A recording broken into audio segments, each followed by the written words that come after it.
수보리 보살 응요시 보시 같이 읽어볼까요? 수보리 보살 응요시 보시 부주어상 하이고 약보살 부주상 보시 다시 부주상 보시 부주어상 하이고 약보살 부주상 보시 기복덕 불가사야 기복덕 불가사야.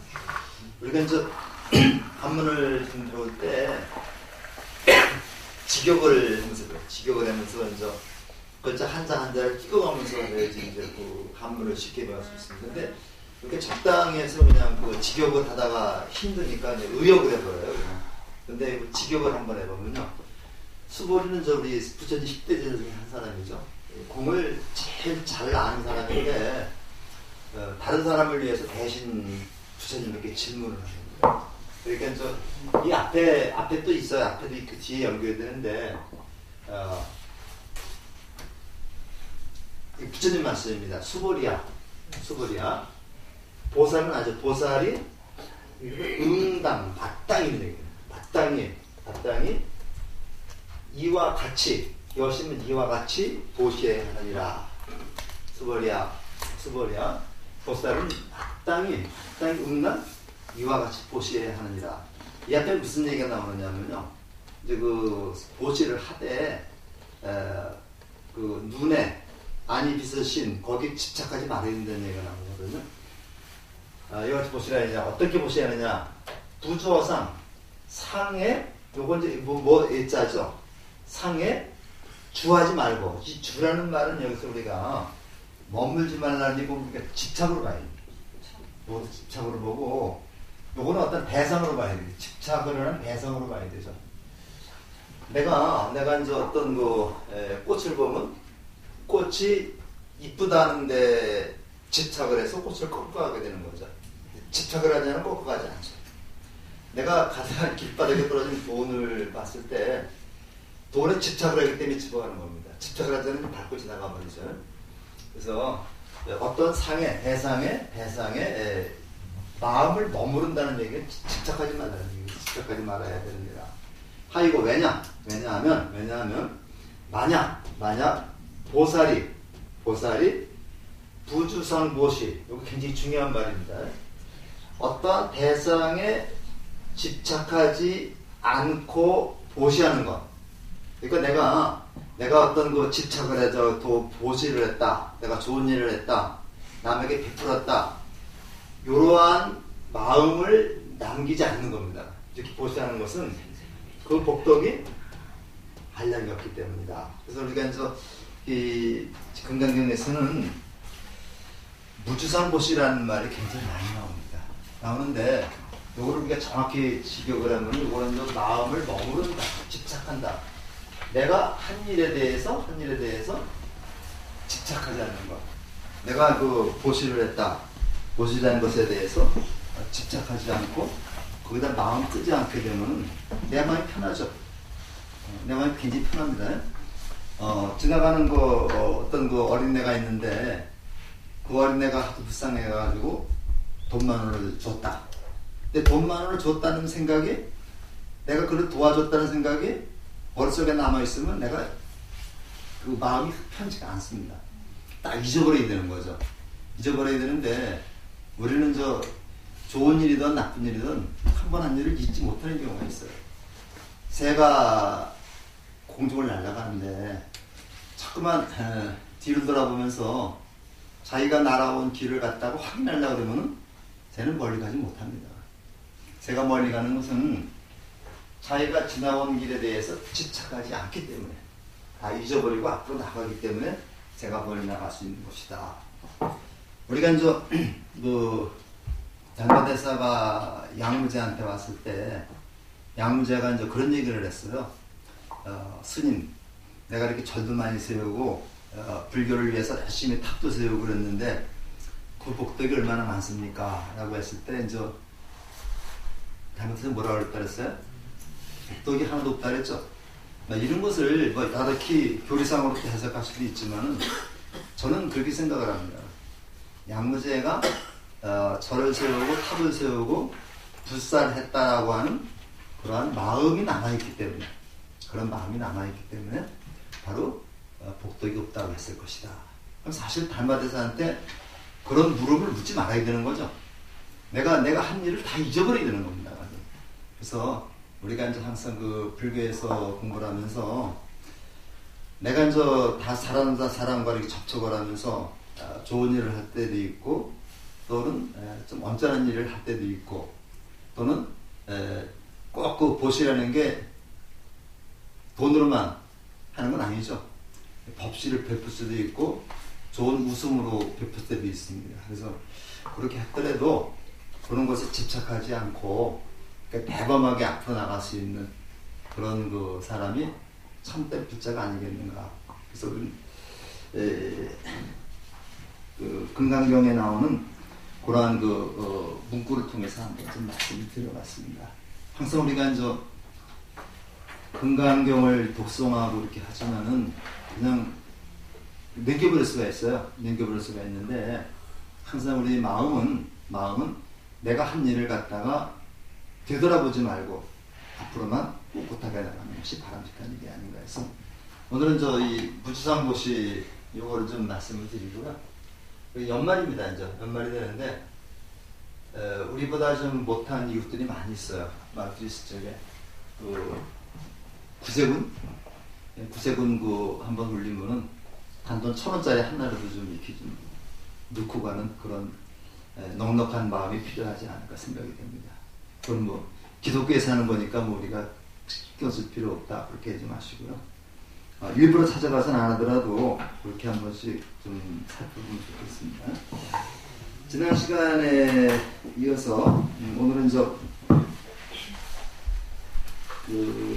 어디까지 갔어요? 지난번에?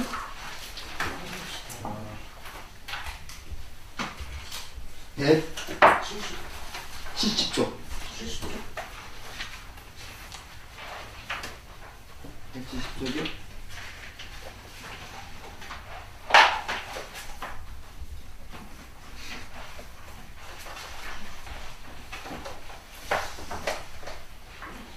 (152쪽을) 좀 보세요.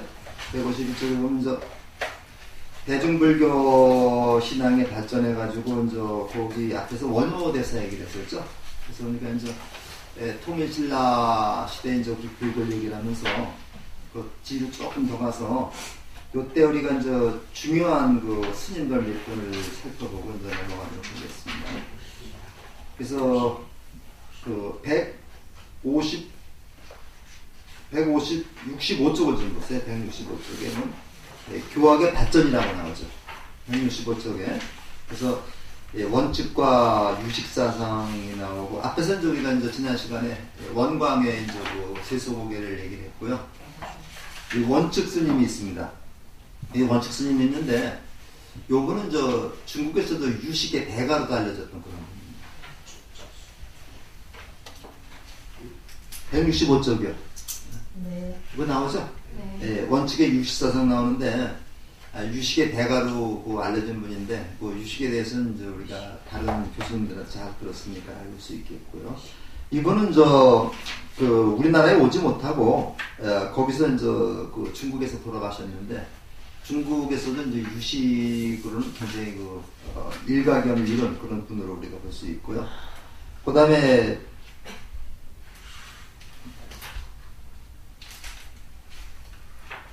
158쪽이나 아까 158쪽을 좀 보세요. 의상과 화엄사상이 나오죠? 의상과 화엄사상이 나오는데 우리 아마 성지순례를 다니다 보면은 우리나라에 있는 한 80% 정도는 개산, 법, 절을 세우신 분이 의상대사 아니면 원효대사입니다. 그러니까 우리가 거의 한 80% 될 것 같아요. 의상 스님이나 원효 스님이 창건주로 되어 있는 데가 많은데, 실제로 의상 스님이나 원효 스님이 그렇게 다니면서 저를 창건할 수도 있겠지만, 또 다른 면으로 볼 때는 저를 창건하신 분이 의상 스님이나 원효 스님의 이름을 빌어다가 쓰지 않았나, 그렇게 생각도 할 수 있어요. 그만큼 의상 스님하고 원효 스님은 우리 불교계의 그 양대 그 산맥이라고 볼 수가 있는데, 우리가 알다시피 의상 스님하고 원효 스님이 저희 갔습니다.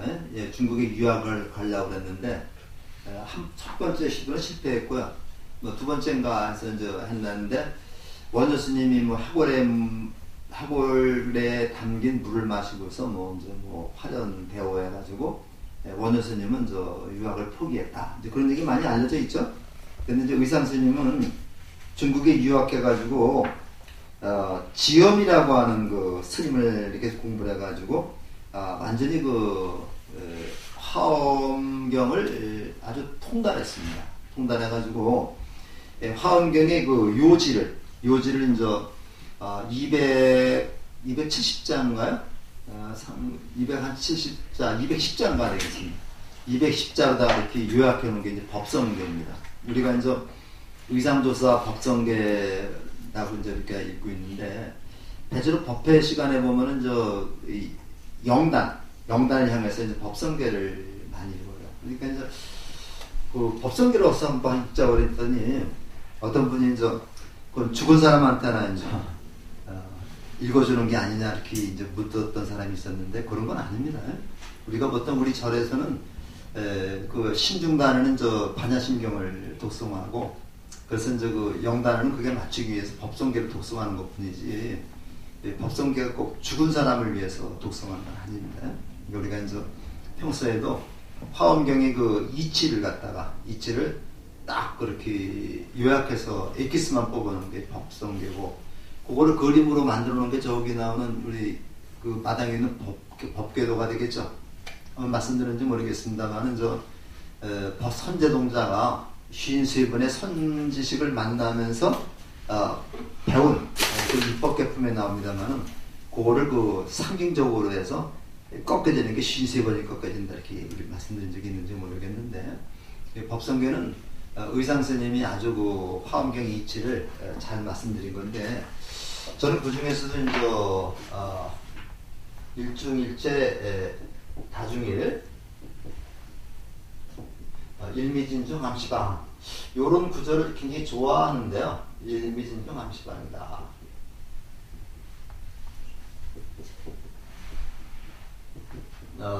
하나 속에 모든 게 다 포함이 되어 있고, 그 모든 것 속에서 하나가 있다. 그 다음에 한 터럭 그 속에 지방세계가 다 포함되어 있다. 이 부분은 그 화엄경에도 굉장히 많이 나오는 부분입니다. 그래서 화엄학의 화엄사상의 가장 대표적인 것을 이렇게 얘기하는 것이 바로 이런 구절이 되겠죠. 그래서 우리가 이제 법성계를 읽다 보면은 자기가 좋아하는 구절이 나와요. 좋아하는 구절이 나오는데, 그런 구절만 따로 한번 이렇게 머릿속에 좀 입력을 시켜놓는 것도 좋지 않겠나 생각이 합니다. 그래서 우리 이제 그 선종이 뭐 중심이 되어 있습니다만, 아직까지도 우리 한국 불교가 화엄종을 바탕으로 한 이제 그런 그 불교가 많다. 그래서 그 다음 페이지 160쪽에 이제 넷째 줄을 보시면요.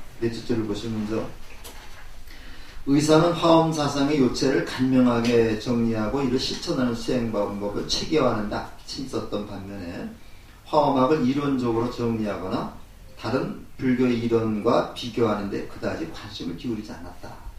이 부분은 의상대사가 화엄 사상을 실천할 수행 방법에 치중했지, 오를 논리적으로 이론적으로 하는 데는 관심을 기울이지 않았다니까. 역시 의상의 화엄 사상도 실천 불교의 한 유형이다 이렇게 볼 수 있습니다.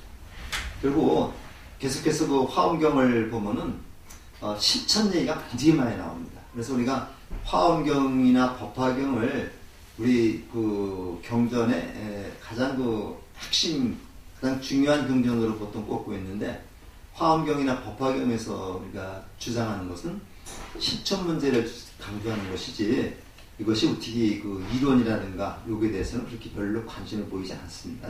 그래서 우리가 이제 이런 것도 있고, 의상대사는 저기를 와가지고 귀국해가지고 화엄 십찰이라고 해서 10개의 이제 큰 사찰을 갖다가 만들게 되는데, 해인사도 그 의상대사의 제자가 만든 화엄 10차승에 포함이 되고 가장 대표적인 것이 부석사입니다. 영주 부석사가 있는데 한 번쯤은 다 가보셨죠? 네. 영주 부석사는 그 아주 의상대사의 그 정신이 무르놓고 있는 화엄 사상의 진수를 간직한 그런 사찰이다. 그런데 그 화엄 사찰이면 비로자나불이 이제 주불이 돼야 되는데요. 거기에는 그 주불이 비로자나불이 아니고 아미타불이죠. 아미타불이 돼가지고 요거는 제가 왜 화엄 사찰에 정토 신앙의 주체인 아미타불을 모셨느냐. 요거 가지고 이제 학교에서도 이제 많은 분들이 발표를 하고 그러는데 제가 이제 그 김상현 교수라고 하는 분이 있었어요. 돌아가셨는지 모르겠는데 그렇게 나이가 많지는 않은데요. 김상현 교수 그 말씀을 들어보니까 역시 화엄 사찰에 비로자나불을 모시지 않고 아미타불을 모신 것은 신천불교를 강조하기 위한 것이다. 그래서 그 아미타 신앙이 아니라 화엄 사상을 어떻게 중생들을 위해서 실천하느냐 이런 것을 강조하기 위해서 의도적으로 이제 아미타불을 모셨다 이렇게 이제 말씀을 하는데 그게 뭐 정설은 아니겠지만은 충분히 그럴 수는 있다는 생각이 들었습니다. 그 다음에 이제 중요한 것이 이제 원효대사입니다. 이제 원효대사인데 우리나라 돌아가셨지만은 불교계 가장 대표적인 그 학자가 이제 이기영 박사라고 있습니다. 들어보셨는지 모르겠습니다만 이기영 박사가 있는데 우리나라 지금 고승대덕이라고 하는 분들은 거의 다 이기영 박사 제자들입니다. 그래서 이분이 이제 동국대학교에서 불교대학을 하면서 이제 불교대학 짱으로 있으면서 불교대 교수로 있으면서 무수히 많은 제자들을 스님과 제자를 길러냈는데 이제 그분이 이제 그 동국대학에서 세미나에다가 들어왔었죠. 세미나에서 이제 발표하시다가 이제 그 주관하시다가 들어가셨는데 그 이제 가장 가까운 제자가 이제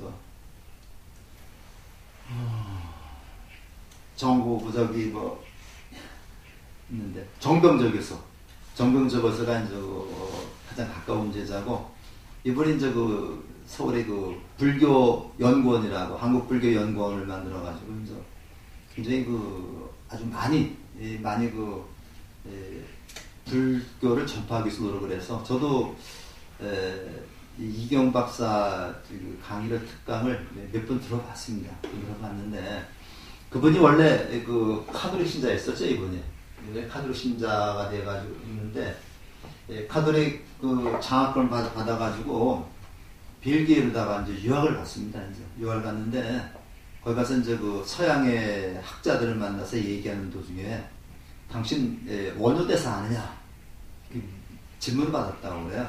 근데 이 사람이 그때까지 카톨릭 신자분이니까 관심이 없었으니까 원효대사가 누군지 몰랐거든요. 그래가지고 굉장히 좀 창피한 마음이 들어가지고 그때부터 원효 공부를 시작을 했어요. 완전히 원효에 미쳐버렸습니다. 그래서 이번엔 나중에 불교학자가 돼서 개종을 했죠.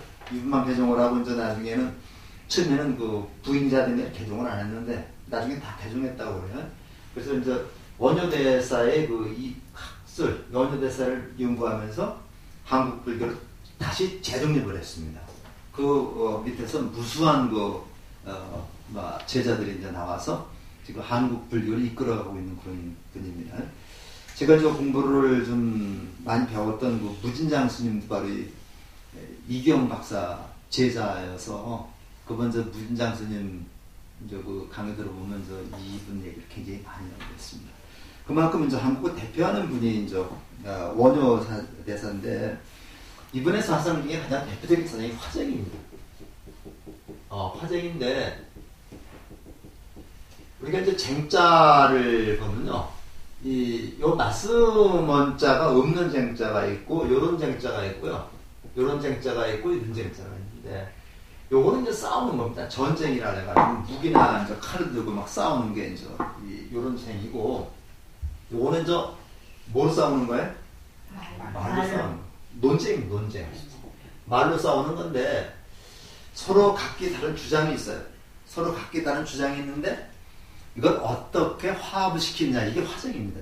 그러니까 우리가 이제 요런 주장을 펴는 사람이 있고 요런 주장을 펴는 사람이 있을 때 한쪽을 일방적으로 눌러가지고서는 이게 화합이 되지 않죠. 그러니까 이쪽도 같이 긍정하면서 이거를 타협점을 찾아야 되는데 우리나라 사람들은 이거를 갖다가 삭도라라고 그래요. 회색 분자라고 얘기합니다. 그러니까 까만색 것도 아니고 하얀색도 아닌 게 회색이죠. 회색 분자인데 사실은 그 회색 분자들이 있어야 됩니다. 그 조화가 됩니다. 타협이라는 게 뭐예요? 타협이라는 게 서로 조금씩 양보의 타협이 되는 거예요. 서로 조금씩 양보의 타협이 되는데 자기 주장만 이렇게 내세우다 보면은 상대방을 갖다 깔아눕힐 수도 있고 이런 타협이 되지 않습니다. 그래서 이게 화장이 돼가지고 결과적으로 양쪽의 의견을 중간에서 이렇게 하자는 얘기가 아닙니다. 중도라는 개념이 요런 개념하고 요런 개념을 중간에서 타협하자는 개념이 중도라는 개념이 아니죠. 요런 개념을 같이 긍정해가면서 새롭게 발전적인 방향으로 가는 게 중도입니다. 그래서 우리가 화쟁이라고 하는 말을 다른 말로 바꾸면 우리가 중도라는 말로 바꿀 수가 있어요. 그 조계종에도 이제 화쟁위원회가 있는데 화쟁이라는 것이 두 가지 관점에서 볼 수 있습니다. 첫째는 승가의 화쟁입니다. 승가의 화쟁이고 두 번째는 교학, 논리의 불교 사상의 화쟁이죠. 우리가 이제 그 승가 집단이 스님들이 또 나름대로 공부를 열심히 하시니까 이 주장이 굉장히 강해요. 주장이 강한데 이걸 어떻게 화합시켜서 발전적인 것을 만들어가느냐. 그 다음에 경전도 그렇습니다. 화엄경에 주장하고 뭐 법화경에 주장하고 물론 저 대동소이하지만 큰 건 같지만은 작은 게 굉장히 여러 가지가 다른 점이 있거든요. 이걸 어떻게 조화를 시키느냐. 요게 이제 화쟁인데 우리가 이제 이런 화쟁을 하기 위해서는 가장 시급한 게 뭐냐? 계율이라고 합니다. 요 계율이 서지 않으면 화쟁이 되지 않는다고. 그래서 우리가 그 승단이나 이제 여러 가지 우리 저쪽에 이 계율 문제, 스님들이라든가 이 불자들이 계율만 잘 시키면 이제 화쟁이 이제 될 수 있는 이런 화쟁 사상을 가장 강조했던 분이 바로 원효대사다. 한승원 씨가 쓴 그 소설 원효라는 책이 있어요. 세 권으로 되어 있는데 그 원효대사라고 하는 그분을 새로운 관점에서 조명한 그 소설뿐입니다. 그거는 소설인데 이 원효대사가 살았던 시기는 삼국이 쟁패해서 서로 그 싸웠던 시기입니다. 그래서 전쟁을 그 추구했던 그런 파들이 있었고요. 호전적인 파죠. 그 다음에 이제 평화를 추구했던 파들이 있습니다. 그러니까 어떤 한쪽에서는 전쟁을 해서 우리가 삼국을 통일시켜야 된다. 또 어떤 한쪽에서는 전쟁이 아니라 평화를 통해서 서로 왕래가 돼야 된다. 이렇게 주장하는 편이 있었는데 그 원효대사는 바로 전쟁을 반대하고 평화로서 서로 잘 살 수 있는 그런 나라를 만들어 가자는 그런 파였었다고 그래요. 그러니까 요거는 저쪽에 호전적인 그러한 파에서 보게 되면은 이거는 안 되죠. 전쟁을 해서 통일을 시켜야 되는데 원효대사 같이 좀 신망 있는 분이 전쟁을 반대한다고 나서게 되면은 이게 여론이 좀 좋지 않게 갈 것 같으니까 무열왕이 자기 딸인 요속공주를 갖다가 이렇게 픽기도 해가지고 원효대사를 가택용을 시킨 것이다. 요속이 가택용을 시킨 것이다. 그런 쪽으로 한승원 씨는 얘기를 하고 있더라고요. 충분히 타당성이 있는 말이고 어떤 때는 어떤 사람들은 기록에 보면은 원효대사가 요속공주에 가서 하룻밤을 지내고 나서 서충을 났다는데 그건 아니었다고 그래요.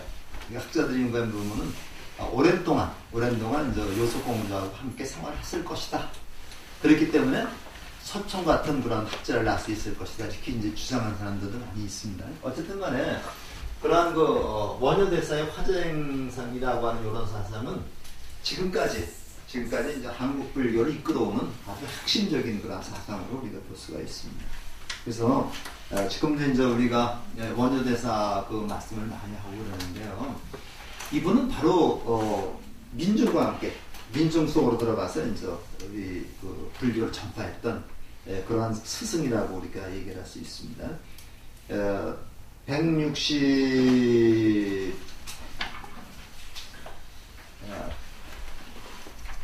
161쪽이죠. 161, 그 셋째 줄에 보세요. 원효는 중국의 불교학 이론들과는 구별되는 독자적인 사상 체계를 구축하였다. 그의 교학 체계는 신라 불교학의 중요한 흐름을 이루었을 뿐 아니라 그의 사상은 중국과 일본 승려들에 의해서도 적극적으로 수용되어 후대까지 영향을 미쳤다. 그런데 이 원효대사가 중국이나 일본, 서구에서는 굉장히 높이 평가를 받고 있는데 정작 우리나라에서는 평가를 받지 못하고 있습니다. 우리나라에서는 원효가 단지 이런 사람인가 보다만 넘어가고 이 원효보다는 그 육조 해능 같은 그런 분들, 의연스님 같은 임재 의연스님 같은 분들을 높이 평가하는 그런 것이 있습니다. 근데 우리가 사실은 이 원효의 이러한 그 대중불교적인 그런 입장은 굉장히 그 높이 평가해야 될 것이 아닌가. 그래서 그 원효대사가 이제 그 땅꾼이라든가 이런 그 하층민하고 생활했던 그런 여러 가지 그 일화들은 삼국유사에 굉장히 많이 나와 있습니다. 뱀복이라고 하는 그 사복이라고 그러죠. 사복이라고 그러는 그 친구도 있었는데 사복 또는 뱀복이라고 합니다. 이런 친구도 있었는데 이런 친구의 그 어머니가 이제 그 돌아가셨을 때 원효하고 사복이 같이 그 장사 지냈던 그런 일화들이 이제 그 삼국유사에 많이 전해지고 있습니다. 그래서 우리가 이제 원효대사 그렇게 보고 원효대사의 그 저서가 한 90여 종이 된다랍니다. 그래서 그 162쪽에 보면 맨 밑에 보면은 114종 40여 권으로 총 90여 종에 가까운데 그 중에서도 이제 가장 유명한 거란 알려진 책이 금강산매경론입니다. 금강산매경론인데 금강산매경이라고 하는 그 경이 있어요. 요거를 갖다가 풀이해 놓은 책이 금강산매경론인데 우리가 그 경전을 볼 때 부처님이 말씀하신 것을 경이라 그러죠. 부처님 말씀을 경이라고 그러고 요거를 풀이해 놓은 책을 논이라고 그러고 요거보다 조금 격이 떨어지는 책을 소라고 얘기를 합니다. 소라고 그러는데 논소라고 얘기를 하는데 처음에는 그 원효대사가 금강산매경 소라고 그래서 이제 이름을 붙였어요. 그래서 이제 봤는데 중국의 학자들이 이거는 소 정도가 아니다. 그래가지고 중국에서 이제 그걸 논으로다 더 높여서 얘기를 했다고 합니다. 그래서 금강산매경론인데 무수한 그 불교학자들이 많습니다만은 학자들이 쓴 책 중에서 논이라고 하는 그러한 제목이 붙은 책은 그렇게 많지 않습니다. 용수보살의 뭐 중론이라든가 시문론이라든가 그다음에 뭐 중국 철학 학자들의 몇 명, 우리나라에서는 이제 이 논이라는 이름이 붙은 것이 이제 이것이 유일합니다. 그런데 이제 그 밖에도 이제 뭐 대승기신론 소가 있죠. 대승기신론을 또 풀이해 놓은 게 대승기신론 소입니다. 그래서 우리가 그쪽에 병이 있고 요거를 풀이해 놓은 수준 높은 책이 논이고 요거보다 조금 격이 떨어지는 책이 소고 이렇게 나오거든요. 그래서 금강산매경론이라는 책은 굉장히 중요한 원효대사의 학문을 알 수 있는 그런 책이라고 우리가 볼 수 있겠고요. 쭉 넘기다 보면요, 165쪽에 이제 신라 그 후기 불교계가 나오고 있습니다. 불교가 나오고 바로 그 다음 페이지 보면 교학의 침체를 넘겨 나오죠. 교학의 침체인데 166쪽에 바로 그 교학의 침체 위에 보게 되면요, 신라 후기의 사회적 격변 속에서 불교계도 새로운 모습을 띠게 되었다. 통일기 이후 경주를 중심으로 발전했던 교학교 불교는 점차 후퇴하고 선종을 비롯한 실천적 수행들이 지방을 무대로 발전해 나왔다. 그러니까 다시 말해서 이 통일신라가 되면서 왕권이 이제는 통일이 됐기 때문에 왕권이 조금 좀 쇠퇴하게 됩니다. 우리가 전쟁 때는 왕권이 이제 강하다가 통일이 되면 왕권이 조금 쇠퇴하게 되는 거죠. 그리고 이제 그 지방 호족들이 이제 세력을 갖게 되기 때문에 이 불교도 중앙 집권적인 불교에서 지방 불교로 이제 바뀌는데 이때 지방에 이제 유수한 사찰들이 있습니다. 유수한 사찰들이 있으면은 이 사찰들을 중심으로 해서 새로운 불교 실전 불교가 싹이 트는 것이다. 이게 구산선문입니다. 구산선문인데 우리 저쪽에도 보면 대원군 때도 보면 대원군이 이렇게 집권하면서 서원철폐를 하죠. 서원철폐를 하게 되는데 각 지방에 서원들이 이제 굉장히 많습니다. 이게 이제 서원하고 이제 향교가 있는데 향교는 공립학교고 서원은 사립학교로 보면 됩니다. 서원이 많이 있었는데 이 서원들이 그걸 중심으로 해서 서원에 가면 서원이나 향교에는 공자님을 모시지만은 서원에 가면 그 서원 출신의 또는 그 지방 출신의 유력한 유학자를 갖다 이제 모시는 겁니다. 우리가 그래서 소수원에 가면은 안양의 영조를 모시고 있죠. 안양을 모시고 이제 도산서원 같은 데 가면 이제 이태계를 모시고 있는데 이런 사람들이 중심이 돼가지고 새로운 세력을 형성하는 겁니다. 새로운 형성을 해서 지방 세력들이 이제 이렇게 자기 목소리를 내기 시작하니까 배원군이 이제 등장하면서 서원철폐라는 아주 강수를 썼던 거죠. 그래서 우리가 이제 정조 때, 순조 때 이때 보면은 그 유학자들이, 신하들이 임금을 받드는 게 아니라 자기 당의 영수, 예를 들어서 이제 우리가 송시열이면 송시열 말만 듣고 임금 말을 듣지 않는 겁니다. 이렇게 해서 이제 왕권을 확립하려고 노력했던 것과 마찬가지로 이 통일신라가 되면서 이제 그 왕권이 지리멸렬하고 쇠퇴하니까 지방에 이제 9군데 이제 합치면 한 20여 군데가 됐다 합니다. 여기를 사찰을 중심으로 해서 여기서 선풍이 일어났다. 이게 바로 구산선문이라고 볼 수가 있습니다.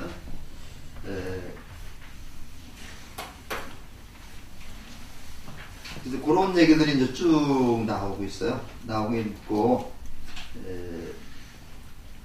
그래서 167쪽에 보게 되면 중간쯤 보면요.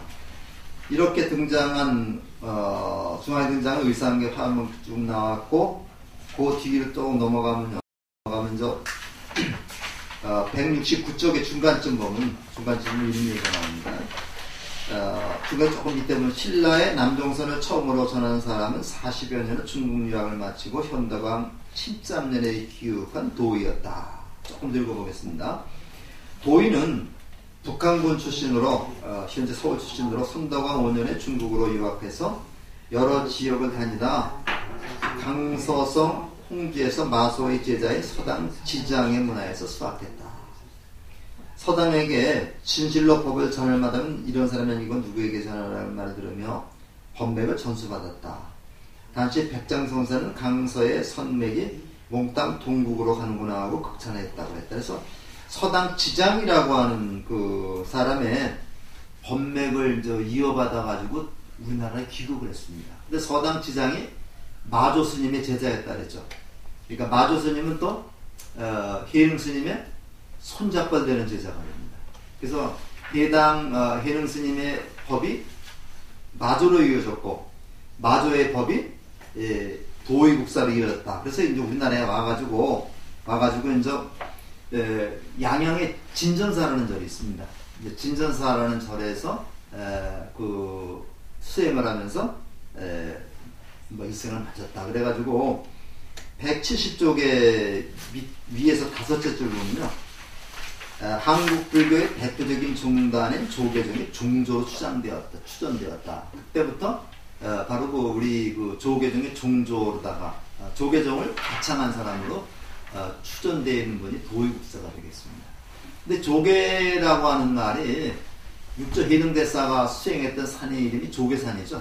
조계산이 돼가지고 우리 조계종이라고 하는 이름이 사실은 육조 해능 스님의 그 조계산 그거 따서 조계산이 된 거고요. 그래서 우리가 지금 송광사가 있는 그 산 이름도 우리가 조계산이라고 그러죠. 조계산 송광사라고 이렇게 얘기를 합니다.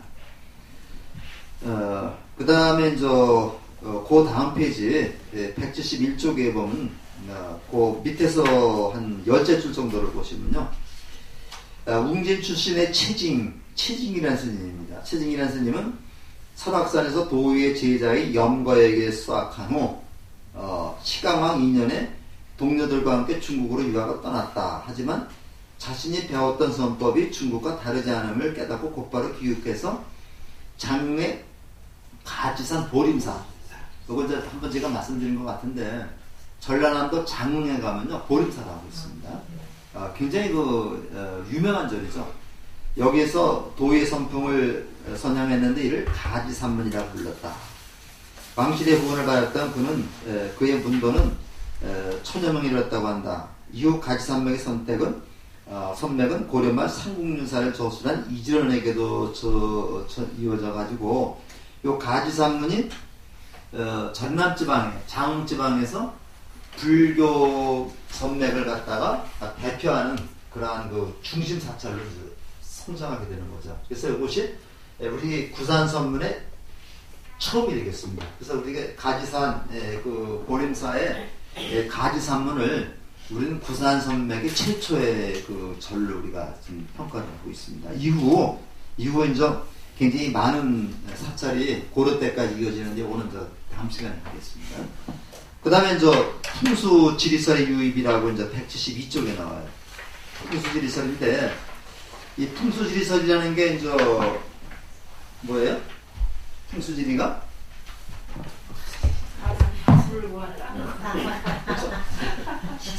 예, 바람.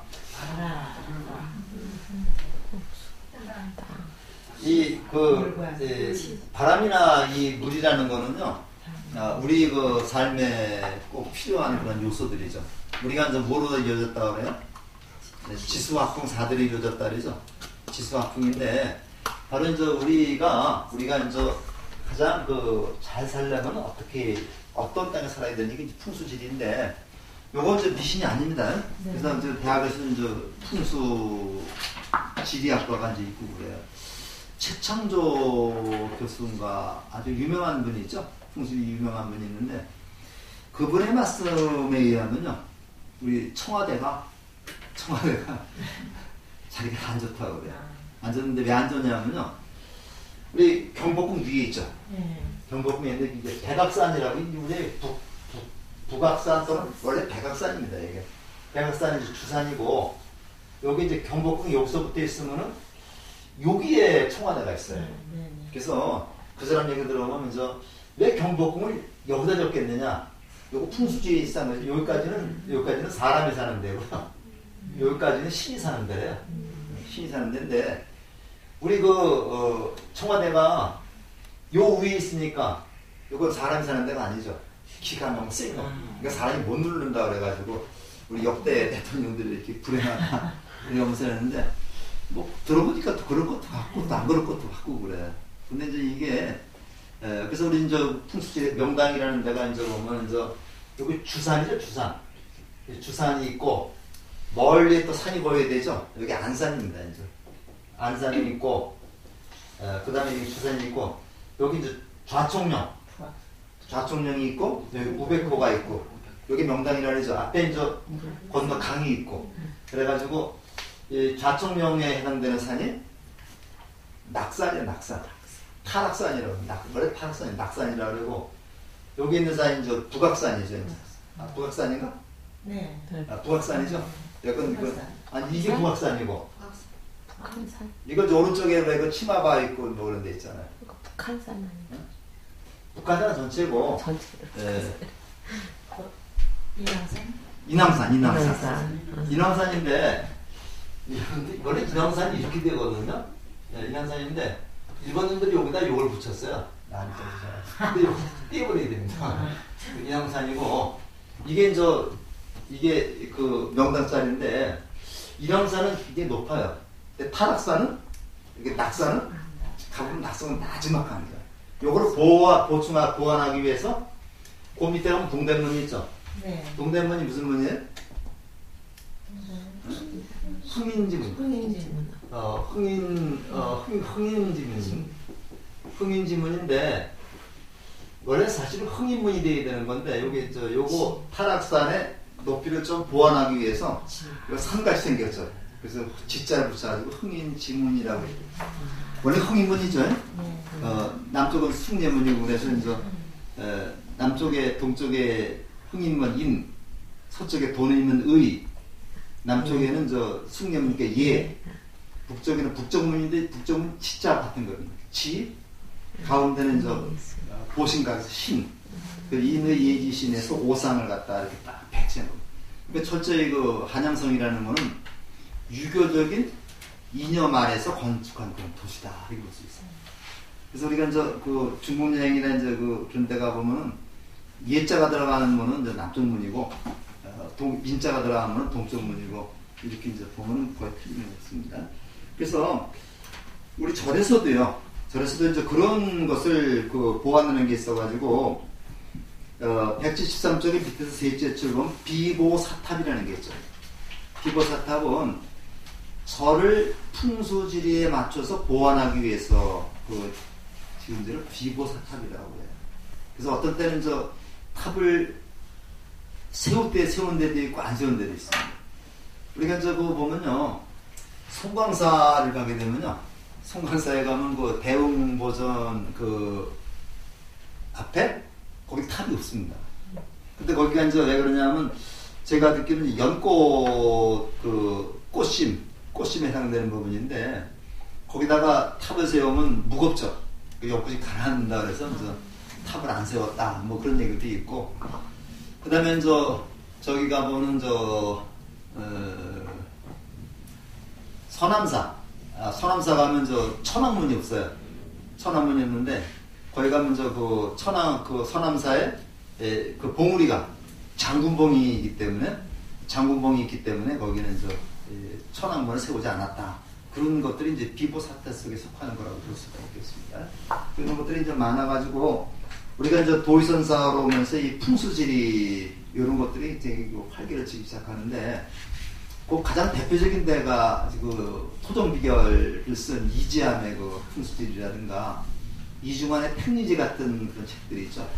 그래서 그런 책들을 보면 명당터 같은 게 나오고 그러는데 실제로는 가끔가다 6시 내고향 보면은 그런 명당터가 나오는데 그 10대 명당터가 나오는데 그 중에 우리가 최고다는 얘기가 나오고 엊그제 근데 한번 본 적이 있었는데 그거 EBS에서요. 네? 지난주에 그거 풍수 거기에 대해서 EBS에서 나왔어요. 아, EBS에서 나왔던 네, 거예요? 월요일에서 9시 15분에 네. 우리나라 명당 자리에 십승지지라고 해가지고 그 나와서 10가지 아주 뛰어난 데가 있고 그 명당 왕조 지금 왕릉이 세계문화유산으로 되어 있죠.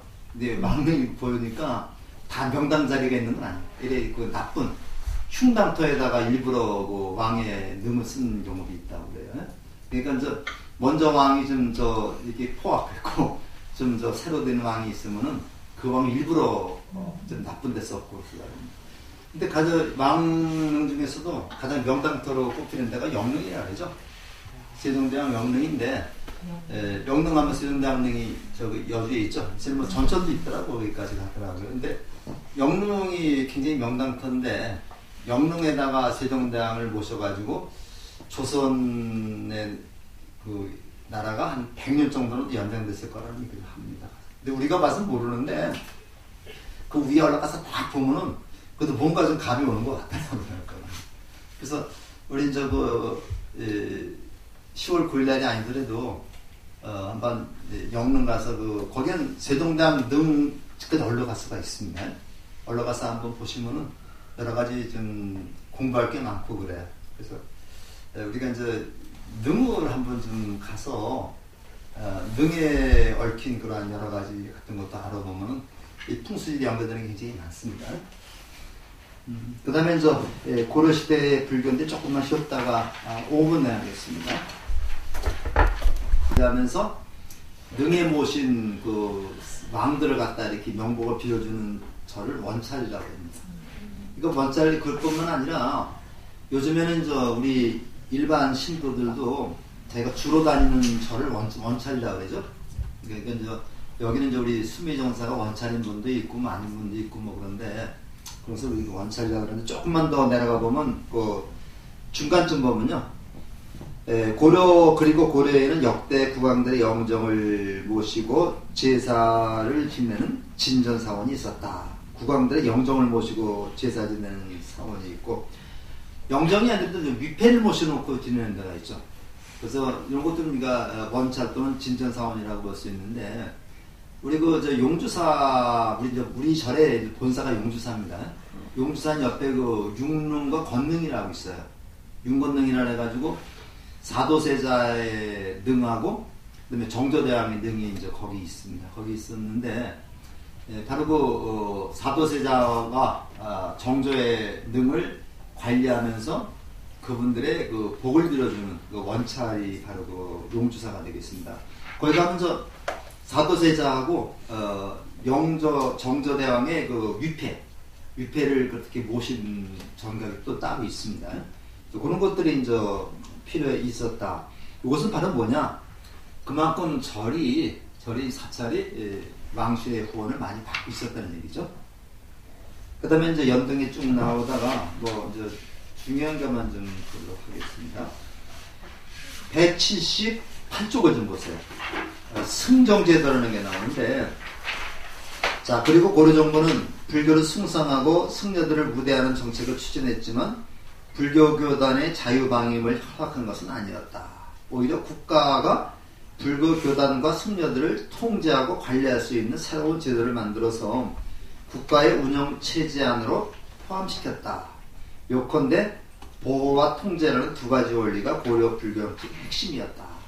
요거 이제 우리가 잘 기억해 봐야 될 겁니다.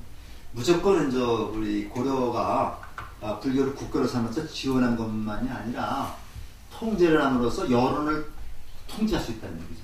그러니까 다시 말해서 불교를 보호하면서 불교를 갖다가 보호하면서 통제하면 여론을 통제할 수 있는 거죠. 그래서 우리가 정책을 갖다 쉽게 이끌어갈 수 있기 때문에 그래서 이제 우리가 그 과거 제도에 이제 승과 제도를 만들어 가지고 정부에서 왕궁에 조정해서 그 승려를 갖다 임명하고 막 이렇게 이제 했던 겁니다. 그래서 구체적으로 오른쪽에 보면 뭐 대덕, 대사, 뭐 중대사 이렇게 계급이 있었죠. 지금 우리 조계종에서도 이런 게 있습니다. 이런 게 있어가지고 뭐 대선사, 선종 같으면 대선사, 저희 같으면 대종사 이렇게 해가지고 이제 하고 있는데 그래서 아무나 이제 우리가 대종사라든가 종사 이런 말을 붙이는 건 아닙니다. 지난번에 우리 상냥식에서 어떤 스님인가가 이제 우리 예수 스님한테 종사라는 이름을 붙였는데 그건 잘못된 거죠. 그런데 우리가 실제로 종사, 대종사는 어떤 조계종에서 어떤 계급이 있습니다. 있어가지고 함부로 종사나 대종사 쓰는 거 아닙니다. 이거는. 그런 쪽으로 우리가 이제 보면은 181쪽에 보면요. 자, 종파체제에 정비해가지고 그 구산선문의 성립과 조계종이라는 게 나오죠. 여기서부터 한번 좀 살펴보겠습니다. 신라 후기에 급속히 전파되었던 선종은 고려에 들어와서도 계속하여 발전했다. 특히 신라 말 사회적 혼란계 주로 지방 세력들의 후원에 의존하고 있던 선생들은 고려의 건국 이후에는 새로이 고려 왕실의 후원을 받으면서 보다 안정된 기반을 구축할 수 있었다. 또한 이를 통하여 지방 세력과 왕실을 연결하여 사회적 통합을 촉진하는 역할도 담당하게 됐다. 그래서 이제 그거 하는데 이게 우리가 왕실의 지원을 받는 게 무조건 좋은 건 아니라는 것을 우리가 알 수가 있습니다. 이 스님들이 불교가 왕실의 그 후원과 지배를 받게 되면은 요게 특정한 사람들, 그 왕실의 그 후원을 받을 수 있는 이런 귀족이라든가 친분이 높은 승려들만 배속을 받게 되고 일반 서민들은 거의 그 불교의 부처님의 가르침에 접할 기회가 없는 거죠. 제가 어저께 잠깐 황룡사지하고 여기 보니까 찾아보니까 분황사예요. 분황사가 있는데 실제로 경주에 가면 황룡사지는 이렇게 넓습니다.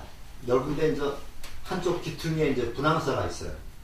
분황사가 있는데 이제 거기 분황사에 있는 탑이 이제 모전석 탑이라고 해가지고 요거는 이제 벽돌탑이 아니라 돌을 벽돌처럼 깎아서 만든 탑입니다. 그래서 우리가 벽돌을 구워서 만든 탑하고 실제로 돌을 벽돌처럼 깎아서 만든 탑하고는 가보면 우리가 금방 알 수가 있는데 여기는 주로 이제 서민들이 드나들던 그런 그 사찰이었었고 여기는 이제 왕신이나 귀족들만 들어가서 법회를 보거든요. 그러니까 이 황룡사에서 이제 그 설법하는 그러한 스님들은 주로 이제 귀족들을 대상으로 하는 스님들이었고 워로 스님 같은 경우는 스스로 이 분황사에 가서 서민들과 함께 하는 거죠. 실제로 이제 지금 이제 분황사는 거기 법당도 있고 그런데 거기서 이제 조금만 바로 이제 길 이어서 가면 바로 이제 거대한 황룡사 그 탑지가 나와요. 한번 보면 그 9층 석탑지도 있고 뭐 금당터도 있고 그런데 어마어마합니다. 가서. 근데 그것보다 더 어마어마한 게 익산의 이제 밀사지가 되는 거죠. 그래서 점차 이제 고려에서 나중에 이제 불교가 쇠퇴하게 되는 그 원인 중에 하나가 역시 일반 불자들을 돌보지 않았기 때문에 권력에 굉장히 깊이 들어가 있었기 때문에 이런 분들을 우리가 이제 정치 승려라고 말할 수가 있는데 우리가 이제 요즘에 그 우리 조계종 총무원 여기도 분규를 보면서 어떤 스님이 이제 그 얘기가 많이 나오죠. 모 스님 얘기가 많이 나오죠. 이런 분들이 전부 다 이제 정치 스님이었기 때문에 그래서 돈을 막서 이제 그 대통령한테 계속 이제 줘가지고 이 돈이라는 게 한 군데 고여 있으면 안 되죠. 돈은 돌고 돌아야 돈입니다. 근데 이 돈이 이제 근거 속에 가 있거나 어떤 그 특정한 그 일을 하기 위해서 사심으로다가 사용한다면 이게 큰 문제가 되는데 우리가 이제 이 스님들이나 일반인들이나 이 공심을 가지고서 우리가 생활을 해야 되는데 그런 점에서 요즘에 정치계들도 굉장히 말이 많죠. 그 다음에 그 182쪽에 그 여섯째 줄 한번 보세요. 구산선문은 처음으로 남정을 도입한 도의를 계승하는 가지산문, 도원을 개절하는 희양산문, 홍촉을 개절하는 실상산문, 개철을 개절하는 독리산문, 현옥의 문도들로 구성된 공림산문, 무염을 계승한 성주산문, 범위를 계승한 사굴산문, 그 다음에 도윤을 계승하는 사자산문. 요 사자산문 저기가 이제 어떻게 제가 생각하는 법풍사라고 이제 5대 정멸법궁 중에 하나가 있습니다. 만개우대산 쪽에. 저기 그래서 근데 영월에 이제 법풍사 있고 영월에 또 저기 정선 저기 또 하나 있죠. 정암사 하면 이제 수만 어탑도 있고 그런데 거기 영월 그 정암사하고 법풍사는 한 코스로 다 갔다 올 수가 있습니다. 그러니까 두 군데가 있고 이제 이호매에서 개창된 수미산문이 있는데 수미산문이 제일 나중에 옷이 개창이 됐어요. 고려시대 때 개창이 돼가지고 이런 것들이 이제 구산선문이라고 해가지고 요게 이제 그 선종이 되는 거죠. 그래서 어저께 제가 말씀을 드렸습니다만은 오교부산이 오교부산이라고 하는 오교부산이라고 하는 요것이 오교양종으로 고려시 때 오교양종이 돼가지고 요 구산은 조계종이고요. 그 다음에 이제 의철이 청태종이 들어가가지고 오교양종이 됐다가 여기 조선시대에 가면 선교 선종과 교종 양종으로 이렇게 축소가 되는 이런 것이 이제 우리나라 불교사의 이제 역사라고 우리가 볼 수가 있겠습니다.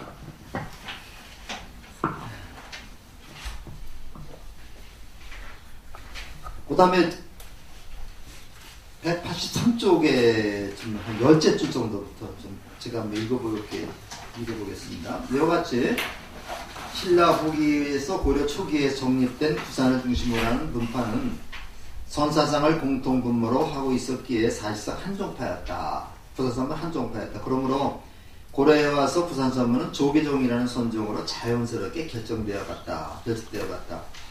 조계란 육조 해능을 달리 부르는 이름이다. 해능이 주석가였던 중국 광동성 조계산의 이름을 따서 흔히 육조 해능을 조계라 불렀던 것인데 이를 종명으로 샀다가 보인다. 그래서 우리 조계종의 그 종명에 대한 것이 이제 우리 포교사 시험에도 가끔 나오는 경우가 있는데요.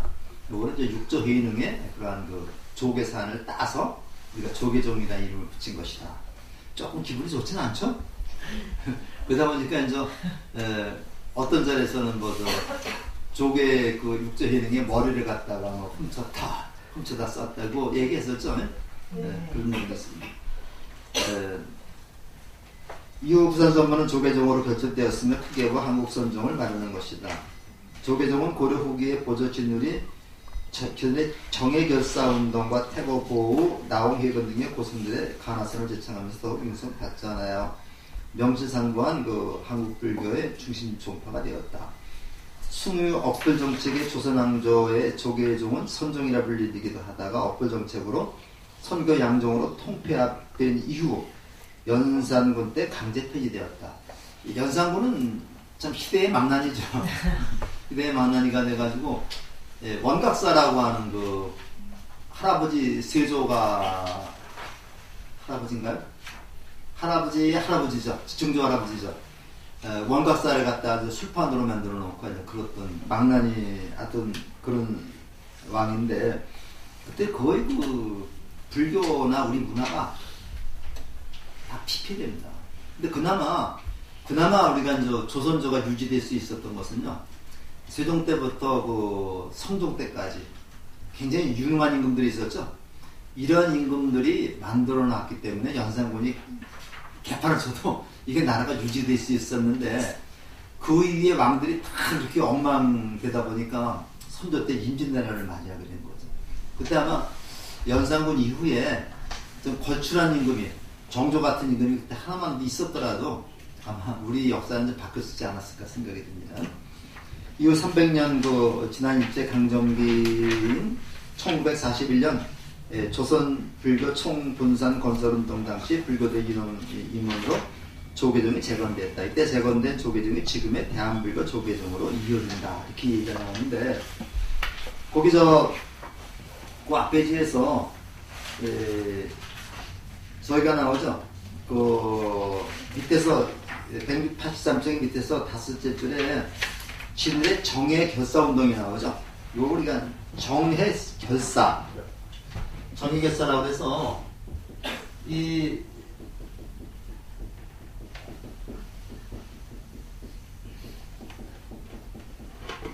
정예결사 또는 그래서 이 결사라고 하는 거는요. 뜻을 같이 하는 사람들이 모인 집단을 결사라고 그래요. 결사라고 해가지고 요 정은 선정입니다. 이게 선정이고 요거는 지혜니까 교학입니다. 그래서 선정과 교학을 같이 닦자, 같이 수행하자. 요게 정예결사운동이 요런 걸 정예쌍수라고 그래요. 요거를 이게 정예쌍수라고 얘기를 하는데 쌍수하면 같이 닦자는 얘기죠. 우리 한국 그 조계종이 선정과 교학 어느 한쪽에만 치우친 게 아니라 선정을 주로 하고 요거를 종으로 하면서 같이 닦아나가자는 운동을 우리가 이제 정의 쌍수운동이고 요거를 우리가 정의 결사운동이라고 해요. 그 처음에는 그 진우 선사가 거저암이라는 데가 있죠. 영천에 가면 거저암이라고 있습니다. 여기 뭐로 유명하죠? 거조암. 여기 500나무 유명하죠? 500난이 이제 있는데 500난을 모신 요것이 이제 그 엄청나게 넓은 데다가 500난을 모셔놨는데 처음에는 지금 가니까 이제 요즘에 가니까 제가 재작년인가 한번 가봤는데 거조암이라다 지금 거조사라고 그래요. 거조사라 이제 이름을 바꿨습니다. 그전에 거조암 했는데 이게 불사를 많이 해가지고 옛날과 전부 다 낫지 않아요. 그래서 이 영산전이라고 이제 이렇게 굉장히 긴 건물인데 이제 여기 그 가운데 가면 저 삼존불을 모셔놓고 이쪽에 이렇게 두 줄로 해가지고 이렇게 쭉 이제 그 500난을 모셔놨어요. 500난을 모셔놨는데 나한님들이 이거보다 클 겁니다만. 그러니까 이제 우리가 이제 이 높이가 우리 허리 정도 차게 이렇게 조금 높을까요? 그렇게 됐는데 이제 신심이 그 지극한 분들은 사돈 이제 1,000원짜리를 딱 바꿔갖고 와서 이렇게 한 분 한 분씩 다 이렇게 그 보시라는 그런 분들도 있다고 그래요. 10,000원짜리는 좀 내가 못 들어봤는데 1,000원짜리 이렇게 많이 한다. 어떤 분들은 동전을 더 갖다 놓기도 하고. 여기에서 거조암에서 처음에 결사운동을 했어요. 그 진우 스님하고 그 뜻을 같이 하는 분들이 이제 거조암을 본거지에서 그 결사운동을 했기 때문에 그래서 그 거조암이라는 이름이 생긴 거예요. 근데 여기가 나 때문에 원래는 송광사로 옮겼습니다. 송광사에서 이제 중심으로 해서 정예 결사운동을 일으키고, 그러니까 쉽게 얘기하면 불교 개혁운동입니다. 불교 개혁운동을 일으켜서 거기에서 이제 그 진우 스님을 비롯한 그 제자가 16국사가 16분이 쭉 거기에 이제 나오면서 승풍을 확립했다. 그래가지고 신밀국사를 배출한, 그래서 선풍을 확립한 절이기 때문에 우리 성광사를 승보사찰이라고 말하는 거죠. 우리 최근에도 이제 그 봉암사결사라고 그래가지고 청담 스님이나 성철 스님, 향곡 스님 이런 분들이 이제 봉암사에 모여가지고 결사를 했습니다. 결사를 해가지고 대처승들을 좀 내쫓고 우리 그 승풍을 확립하자 이런 그 운동을 해가지고 거기까지 참 좋았는데요. 절에서 이제 대처승들을 내쫓기 위해니까 힘이 필요했죠. 힘이 필요하니까 이제 저희 그 깡패 수준 가는 그런 분들에다가 이제 머리를 깎게 해서 그냥 폭력으로 내쫓아 버렸습니다. 그래서 그 내쫓은 주역들이 지금 우리 지금 조계종을 이끌고 있는 큰 스님들이죠. 그러니까 이게 쌈이 이렇게 되는 거예요. 그리고 이제 그렇게 얘기하는 사람도 있어요. 지금 저 조계사 건물이 이제 원래 어떤 건물이냐면요. 저 전라도 어디 보천교라는 종교가 있었습니다. 이런 종교 처음 들어보죠? 네.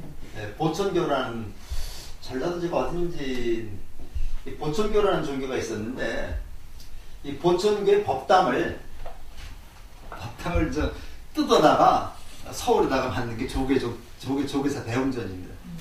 그러니까 이제 이게 보천교 그 법당을 뜯어다 옮겼으니까 거기 잡귀들이 많이 붙었을 것이다. 그래서 조계종이 이제 이렇게 옛날 쌈박지는데 그런 얘기 하는 사람도 있고요. 근데 저도 별로 기분이 좋지 않더라고요. 그래도 우리 대표 조계사인데 그걸 갖다가 뜯어다 옮긴다는 건 좀 적합하지 않고, 또 이썰에는 또 그 총무원 건물이 조계사보다 또 높으니까 그거를 낮춰야 된다 그래가지고 총무원 건물을 헐어가지고, 지금 총무원 건물이 높았습니다. 헐어가지고 지금 만든 게 지금 총무원 건물에 지금 가서 보면 조계사 지붕보다 좀 낮습니다. 이제 그래서 하는데 그러나 저러나 이제 뭐 와서 좀 안정이 돼가지고 승풍이 확립이 돼야 되는데, 근데 제일 중요한 게 계율입니다. 계율만 확립이 되면 다 잘 되게 돼 있어요. 그러니까 조계사 앞에 식당 가서 이제 스님들 약주 안 드시고 고기 안 먹고 그러면 잘 되는데, 어떤 때 우리가 봐도 좀 조계사 앞에 식당 가면 좀 민망할 때가 좀 있습니다. 곡차만 드시는데 얼굴이 좀 뻘겋게 나오시는 건 보기가 좋지 않죠? 네. 그 다음에 이제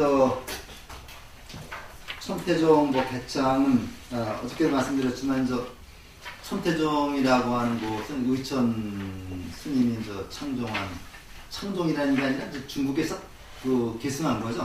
그랬는데 천태종은 교가 중심이 되고 요 교가 중심이 되고 선이 종이 되는 것, 그것이 천태종이고, 그다음에 교가 선이 중심이 되고 그 교가 종이 되는 게 이제 조계종이다. 그렇게만 기억하시면 되겠습니다.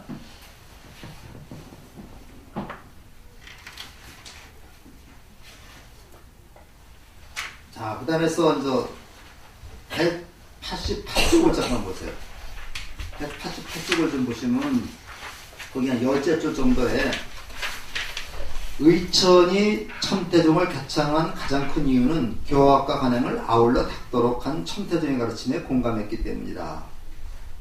의천이 당시에 불교계에 대하여 가지고 있었던 사상적 불만은 교학불교는 이론적인 탐구만을 주로 하고 관행을 등한시하며 반대로 선종은 참선만을 중시하고 이론적 탐구를 외면한다는 것이었다. 그는 자신이 속한 화엄종의 승려들이 교학만을 위주로 하면서 관행을 닦지 않는 것을 비판하면서 동시에 선종 승려들이 이심전심 교회 별전을 내세워 경전의 내용을 무시하는 태도도 비판했다. 그럴 수밖에 없죠. 치우치면 안 됩니다.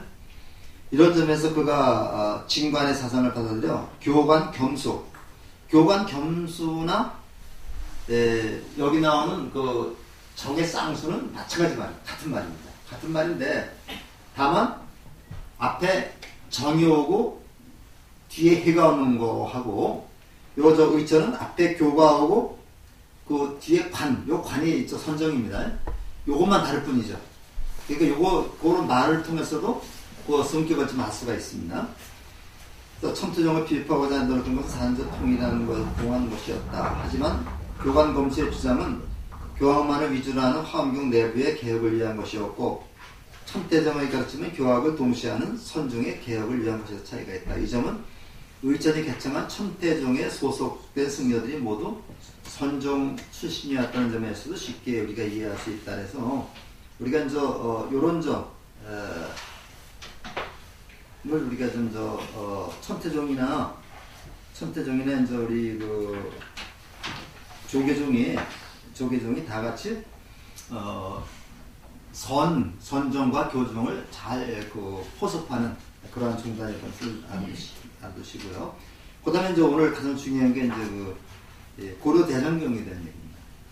바로 그 밑에 189쪽에 이제 그 밑에 두 번째 단락을 보면요. 고려 대장경이 조조해가지고 그 밑에 두 번째 단락을 보면은 고려의 대장경 제작은 현종 2년에 거란의 침공으로 수도가 함락되고 국왕이 남쪽 저쪽에 뭐 경주까지 갔었다 그러죠.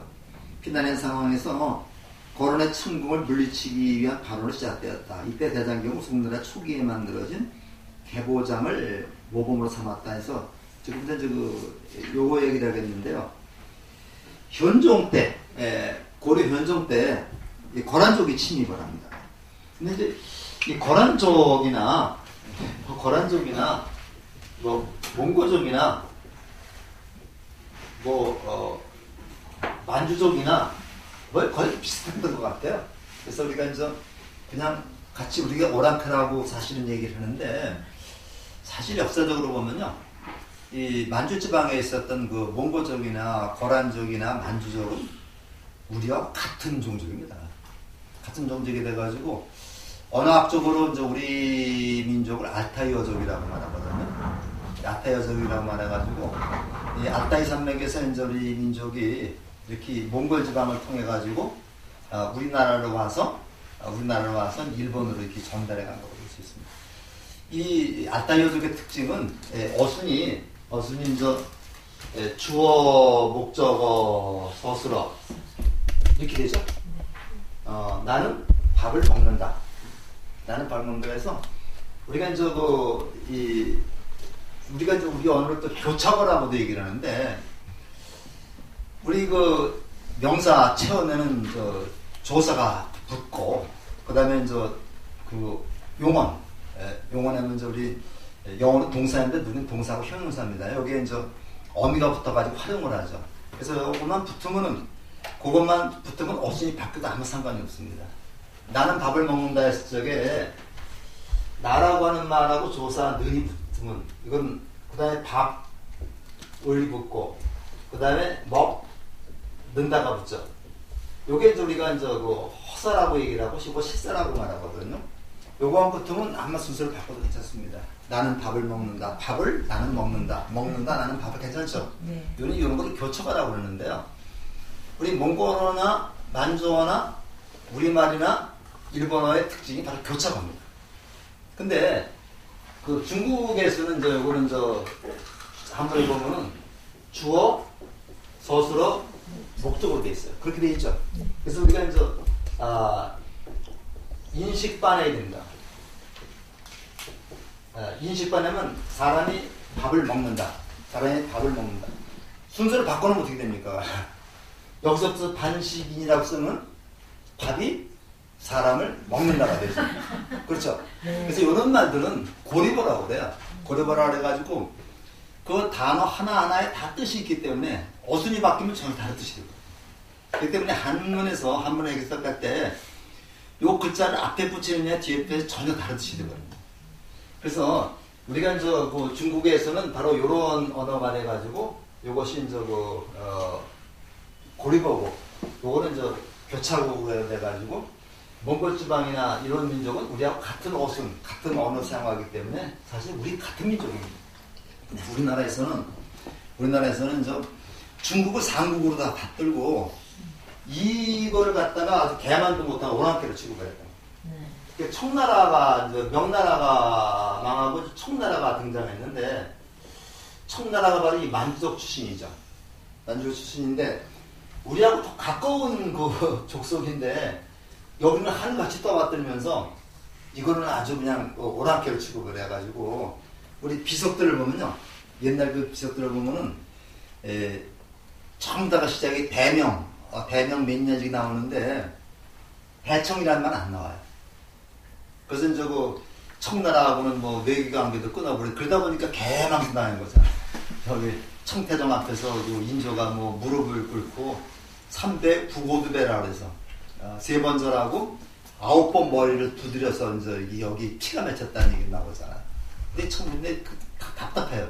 그래서 사실은 조금 더 지났으면 우리 한민족이 중원을 지배할 수 있었던 그런 기회들이니까 그걸 놓쳐버렸던 겁니다. 근데 우리가 이 고란이라는 나라가 우리나라를 쳐들어왔는데 현종이 저쪽에 남쪽에 경주 미남까지 피난을 갔어요.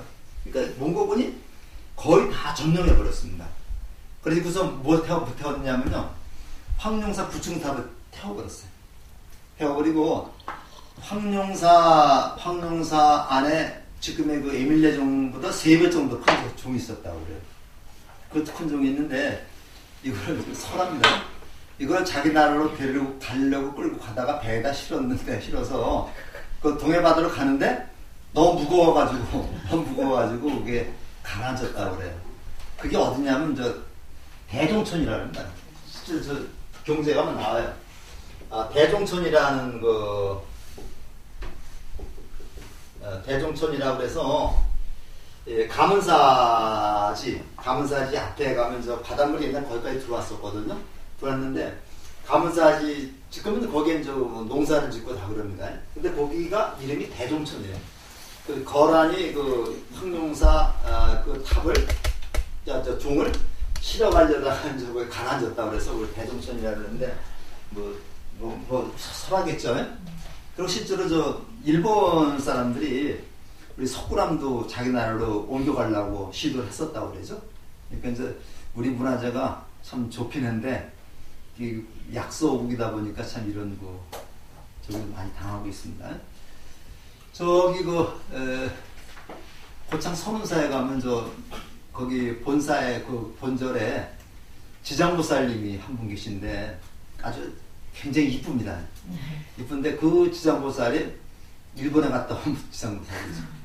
일본에 갔다 왔는데 그 지장보살이 현몽해가지고 나를 내 고향으로 돌려달라 이 꼬지 실제 현몽을 했다고 그래서 그래서 일본 그 주인이 그냥 다시 갖다 놓은 겁니다.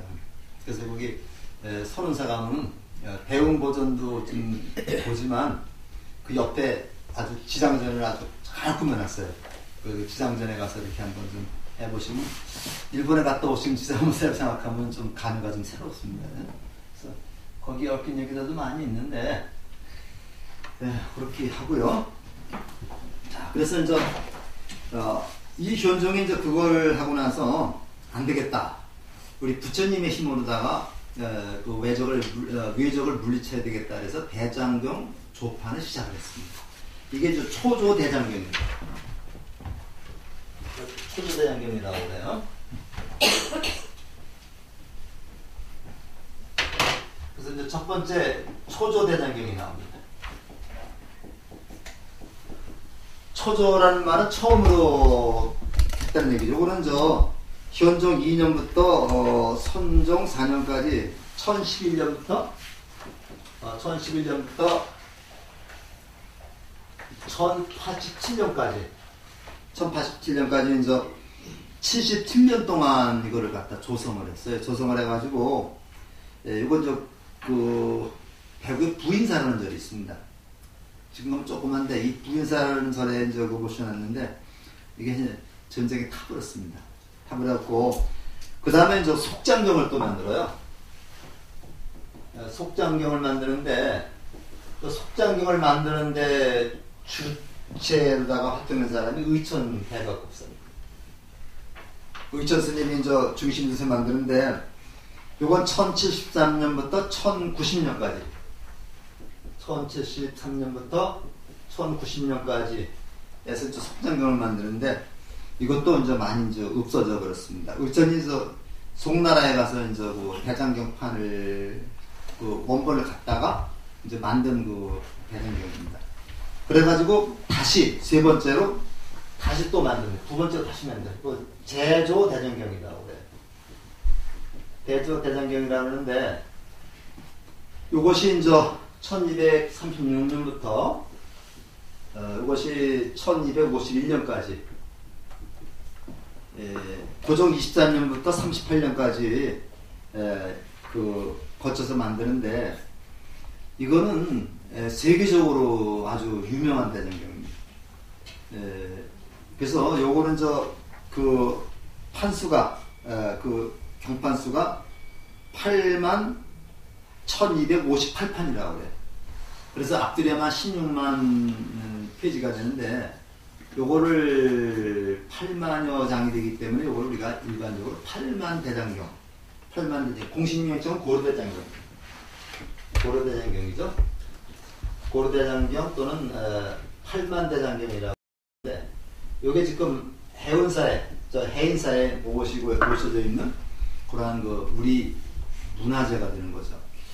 요 경전은 거의 오타자가 없습니다. 틀린 글자가 없고 아주 정성 들여서 만들었는데 요거는 강화도 선원사에서 만들었다는 설도 있고 남해에서 만들었다는 설도 있고 그런데 어떤 게 그 정확한 건지는 아직 모르겠습니다. 어쨌든 간에 강화도 선운사에 이 대장경을 판각하는 총 본부가 있었던 것만 사실인 것 같아요. 선운사, 강원도 선운사는 금방 갈 수 있죠. 우보살이라고 그래가지고 황소 오는 소리가 목탁 두드리는 소리 같다고 하는데 근데 그 황소가 지금 있는지 모르겠습니다.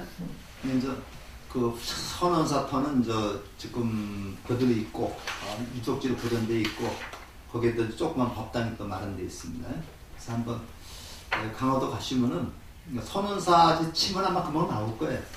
그래서 이제 한번 좀 들춰보시고 이거를 판각을 할 때 이제 굉장히 정성스럽게 그냥 한 게 아니라 이제 거기에 나타나 있는 글씨를 부처님을 그려내듯이 이렇게 정성스럽게 이렇게 판각을 따르고 이거를 이운할 때는 또 분야자들이 머리에 또 이구 또 이운했다 그래서 가끔 그 해외사에서 그 이윤식도 하고 그러죠.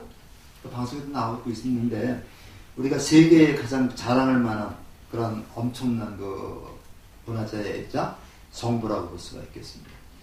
해인사 그 대적광장 뒤에 이제 그 경판고가 있는데요. 이 경판고 가면 굉장히 우리가 보면 그냥 허름한 것 같아요. 허름한 것 같은데 거기에 기가 막힌 또 우리 과학이 또 숨어 있어요. 그래서 밑에서 올라오는 습기를 또 제거해야 되겠죠. 또 이게 오래 가려면 이 바람이 자연 바람이 들어야 되겠죠. 그래서 요걸 딱 감안해서 만든 게 그 경판고입니다. 그래서 밑에 그 보면 뭐 땅을 파가지고 숯도 집어넣고 뭐 소금도 집어넣고 이렇게 해갖고 습기가 전혀 올라오지 않게 했고, 그다음 우리도 가서 확인할 수 있는 거요. 이 한옥에서 보면 이 문이 어떤 쪽에는 문이 조그맣고 어떤 쪽에는 큽니다. 우리 보통 한옥에 보면 대청마루 보면은 대청은 이렇게 넓은데 저 뒤에 가면 문이 조그맣죠. 문이 크게 되면 소통이 안 돼요. 그래서 이게 바람의 흐름에 따라서 그 문을 만드는 겁니다. 그래서 요거는 가장 대표적인 것이 바로 그 장경각이에요.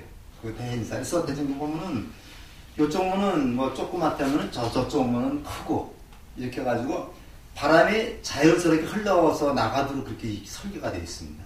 그래서 지금 1000년 동안 그렇게 거기다 보관하고 있지만은 뭐 벌레 하나 먹지 않는 그렇게 완벽하게 우리가 보존을 하고 있습니다. 5.16 이후에 그 박정희 대통령이 해인사를 방문했어요. 해인사를 방문해가지고 뭐라고 얘기했냐면 야 여기 성철이라고 하는 사람이 있다, 스님이 있다 그러는데 한번 보고 싶다, 한번 내려오라 그래라 이렇게 얘기를 하니까 시자가 불이 나게 100년 가까이 올라갔습니다. 100년은 1시간 정도 걸리죠. 그래서 1시간 정도 걸립니다.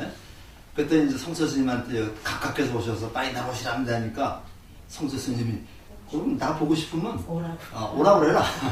나 보고 싶으면 오라 그래라. 그래가지고 결국 만남은 이루어지지 않았습니다. 요즘 같으면 얼른 뛰어내려왔겠죠. 그때 그 박정희 대통령이 한번 쭉 둘러보시고 나서 이게 대장경이라는 거로구나. 내가 정부에서 대장경을 보관할 수 있는 근사한 집을 하나 지어주겠다. 그러니 이거 헐어버리고 거기다가 모셔라 이렇게 얘기했는데 해인사 스님들이 반대했다고 그래요. 만약 그때 옮겼으면 막 문제가 있었을 겁니다. 그래서 우리가 문화재를 우리가 어떻게 관리하는가 하는 것도 좀 우리가 좀 관심을 좀 가져야 되겠습니다. 이게 팔만대장경인데 일본에서는 신수대장경이라는 게 있어요. 그래서 신수대장경과 함께 가장 유명한 대장경이 우리 팔만대장경이 되겠습니다. 회사가 꼭 한번 좀 가셔서 그거를 좀 보는데 그 장경각도 국보로 지정되어 있고, 그 다음에 그 팔만대장경도 국보로 지정되어 있습니다. 우리나라 국보 1호가 뭐죠? 남대문이죠. 남승려문인데 이 국보 1호는 굉장히 상징적인 의미가 있어가지고요. 국보 1호를 바꾸자는 이 운동이 많이 있었어요. 그래서 첫 번째 제기된 게 팔만대장경이었습니다. 팔만대장경이니까 기독교계에서 반대해가지고 팔만대장경이 안 되고, 그 다음에 두 번째 제기됐던 게 훈민정 원본 요건데 이것도 또 반대가 있어가지고 하나 정해놓으면 그거를 끝까지 유지하려고 노력을 하는 모양입니다. 그래서 바꾸지 못하고 있는데 국보 1호라는 상징적인 의미를 고려할 때 남대문은 조금 거기에 더군다나 화재도 났었죠. 미치지 못하지 않느냐. 그래서 국민적 합의를 위해서 팔만대장이 안 되면 훈민정 원본이라도 한번 했으면 좋겠다는 의견이 지금 있습니다. 근데 아마 안 될 것 같아요. 그리고 그 전에 그 화폐 보관을 하는데 원효대사 얘기가 나왔었어요. 그 원효대사를 그 화폐 인물로다가 아주 옛날입니다. 인물로다가 한번 원효대사를 새겨보자 그랬는데 이것도 기독교계의 반대를 받지 않았습니다. 근데 그래서 대신 이율곡과 이태계가 거기 들어간 것 같은데 이태계 이율곡은 반대 안 하는 모양이 그 유학자들인데 불교는 아니면 되는 거예요?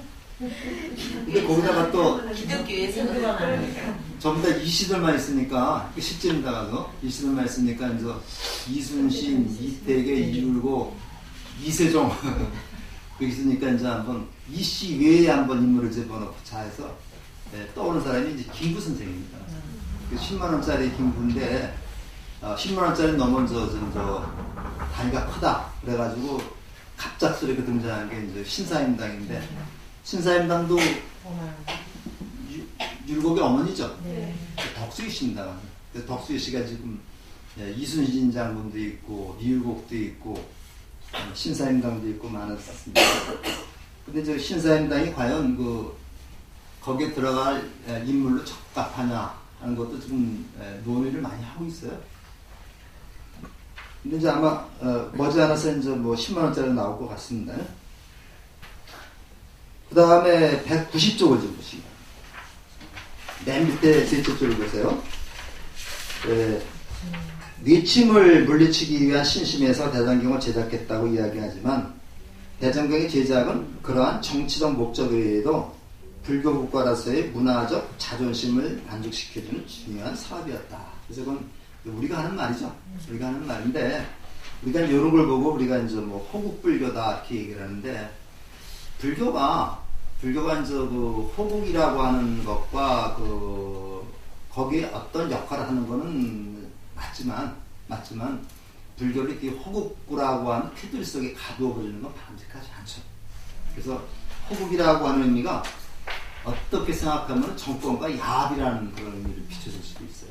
그래서 우리가 이제 특히 임진왜란 때 이제 서산대사나 유정 사명대사 같은 분들이 이제 분기에서 일어나는 거를 호국이라고 하는 그러한 그 테두리에만 가둬놓는 것이 과연 바람직한 일이냐 그렇게 한번 살펴볼 필요가 있습니다. 서산대사가 이제 의병을 일으키면서 내세운 명분이 이제 그런 거죠. 이렇게 불교 계율을 지낼 때 지범개차라는 게 있어요. 지범개차라는 게 있어가지고 지범개차라는 게 있어가지고 한국 선생님은 기율을 지키는 겁니다. 기율을 지키는 것이고 요거는 범하는 거죠. 지키지 않는 거죠. 계율을 지키거나 지키지 않는 것을 열고 요건 막는다는 얘기입니다.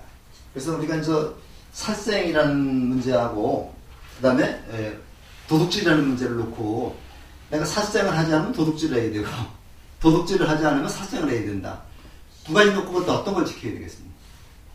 그래서 여러분들 이런 얘기를 많이 하죠. 어떤 사냥꾼이 나무꾼이 나무를 하고 있는데 사슴이 하나 뛰어옵니다. 사슴이 헐레부터 달려와가지고 말을 이제 그 나무꾼한테 나를 숨겨주십시오. 저기에 이제 사냥꾼이 나를 죽이려고 지금 막 달려오고 있습니다. 그러니까 이 사람 나무꾼이 사슴을 이쪽으로 숨겨놨어요. 그때 또 사냥꾼이 오는 거예요. 사냥꾼이 와가지고 여기 사슴이 간 곳이 어느 곳입니까? 그걸 알려주십시오. 이렇게 얘기를 했을 때 어떻게 해야 되겠어요? 그 사냥꾼의 말을 들으면 사슴의 목숨을 죽이는 저기가 되죠. 사정을 범하게 되고 그 다음에 사냥꾼의 말을 하고 거짓말하게 되면 거짓말이라는 거예요. 어떻게 해야 됩니까? 보다 큰 것을 위해서는 작은 것을 범할 수밖에 없는 거죠. 그건 지범개차라고 그래요. 지범개차라고 하는 내용을 함부로 하면 안 되는 거죠. 지범개차라고 하는데 서산대사가 승동을 일으킨 좋은 명분이 한 목숨을 죽임으로써 여러 많은 사람을 살릴 수 있다는 게 명분입니다. 이거는 바꿔 얘기하면요. 일본 그 병사 하나를 죽임으로써 무고한 조선 사람들을 많이 살릴 수 있다는 얘기죠. 이게 바로 그 승군의 명분입니다. 이거. 그렇죠. 일본군 하나 죽임으로써 우리 더 많은 그 사람 생명을 살릴 수 있는 거거든요. 근데 이걸 갖다가 호국이라는 걸로 다 덮어버리면은 우리 불교가 거기서 헤어나지 못해요. 그래서 우리가 이제 호국불교라고 말할 때 이제 조심스럽게 이거를 접근을 해야 됩니다. 요즘에도 이제 우리가 이제 군인들 이제 호국 얘기 나오는데 잘 생각을 해봐야 돼요. 그러니까 우리가 불교 여기 그 가르침에도 충실하면서 나라에도 누가 되지 않는 그런 방법을 생각해 보면 반드시 있을 겁니다. 가서. 정권과 유착하는 것이 호국이 아니라는 것을 좀 우리가 지금 알아야 되겠고요. 지금 요 제조대장경이 지금 우리가 보는 팔만대장경이고요. 해인사감은 볼 수 있는데 요즘에는 그 해인사 거기도 많이 그 훼손이 돼가지고 일반인의 출입을 좀 금하자 하는 그런 얘기가 나오고 있어요. 나오고 있고 지금 우리 그 석굴암도 이 저기를 쳐놓고서 이 유리를 칸막이를 해놓고서 일반인도 못 들어가게 하죠. 꼭 요거 옆에 조금 옆에 가면요, 거기 그 습기, 결로 현상이라고 해가지고 이거 닫아놓으니까 여기 그 물이 맺히는 거 있죠. 이 결로 현상이 일어나가지고 계속 보일러 돌려가지고 그 결로 현상이 맺지 않게 하고 있어요. 그래서 그 옆에 가면은 옆에 조금 들어가면 그 계속 그 보일러 들어가는 소리가 납니다. 이 보일러 들어가는 소리가 나니까 이게 또 무너지게 되는 거죠. 그래서 좀 심각해서 석굴암을 관광용으로 따로 만들어 놓자는 얘기도 나오고, 그 다음에 봉화 에밀레종은 그 보호한다고 그냥 치지 않고 있죠. 치지 않고 그 경주 박물관에 가면 에밀레종을 녹음한 그런 CD는 팔고 있습니다. 하고 있는데 과연 종을 치지 않고 이렇게 보호만 하는 게 올바른 문화재를 보호하는 것인지 좀 생각을 해볼 필요가 있습니다.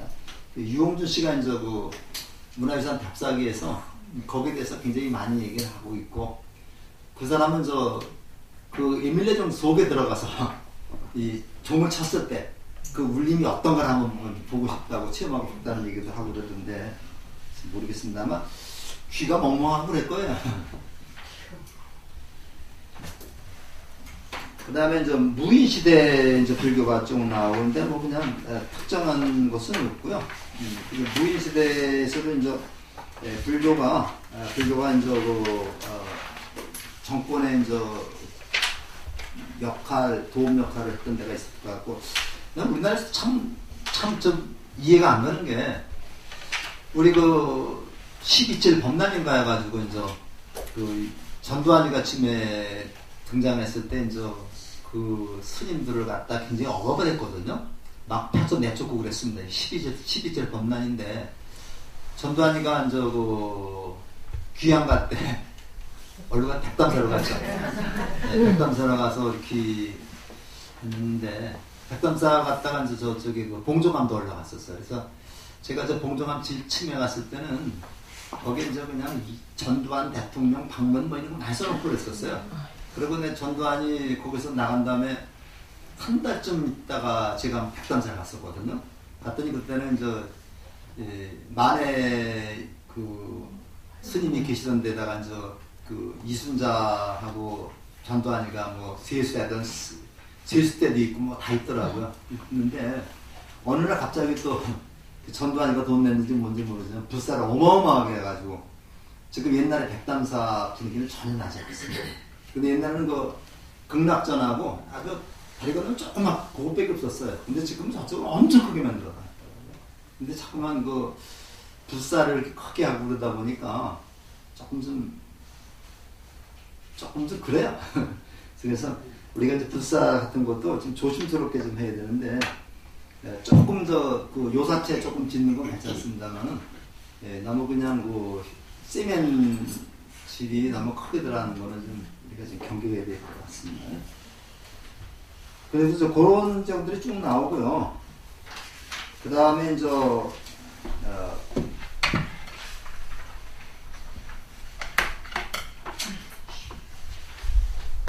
원나라 지배에서 벗어나가지고 맨 끝에 보고서 마무리하겠습니다. 209쪽을 좀 보세요. 209쪽을 보면 208쪽에 밑에서 하나, 둘, 셋, 넷, 다섯, 여섯, 일곱, 여덟째 줄부터 209쪽에 중간까지 보시면은 우리 조계종의 이런 것을 말씀했는데 그것만 읽어보고 마치겠습니다. 특히 배, 태고, 보호는 오늘날 한국 불교 조계종의 법맥과 종풍을 정립한 중흥조를 일컬어지는 큰 기여를 하게 된다. 태고는 고려 충렬왕 때 관리아들 태어나 13세 때 양주 해암사로 출가하였다. 양주 해암사는 어마어마하게 큰 절이었습니다.